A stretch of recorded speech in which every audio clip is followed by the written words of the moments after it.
Guided by moonlight, Punong tribe head into the mountains as most of Taichung city sleeps. Hundreds of them are taking part in the Malahodaijan festival, the ear shooting ceremony, an annual celebration honouring both hunter and wild game. For centuries, their ancestors hunted for food. They no longer need to, but are desperate to keep what's left of their traditions and culture alive. We used to live high up in the mountains and needed to hunt to survive, but the government over time moved us down and out of the mountains. We still hunt because that's what our ancestors have been doing all along. While hunting is no longer for survival, the indigenous people of Taiwan are battling against government-imposed hunting limitations, including only being allowed to use homemade guns and the need for prior hunting approvals. On Friday, Taiwan's constitutional court will decide if these limitations are discriminatory and unconstitutional. We hope the courts will finally legalize hunting rifles, which are safer than forcing us to use antique homemade muskets. It's not the animals that will get hurt, it's us, the Aboriginal hunters.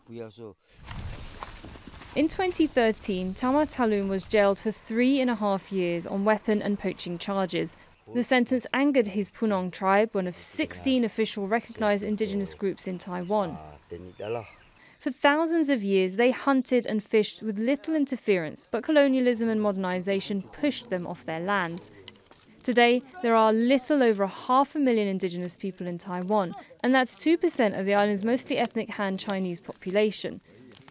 In 2016, President Tsai Ing-wen formally apologized to the indigenous groups for centuries of pain and mistreatment. An unprecedented move as the self-governed territory, which is claimed by China, carves its own identity away from the mainland. Despite that, economic and social marginalization created an indigenous rights movement, especially among the youth. My grandfather and father taught me what I know. I watched and learned. They taught me knowledge and wisdom, but I fear many of those will not be passed on and will disappear. Activists say the court's outcome on how gun control and wildlife conservation laws should be balanced could have major implications for indigenous rights in Taiwan. They say they hope game hunting will be recognized as a culture and not a crime. Sara, Khairat, Al Jazeera.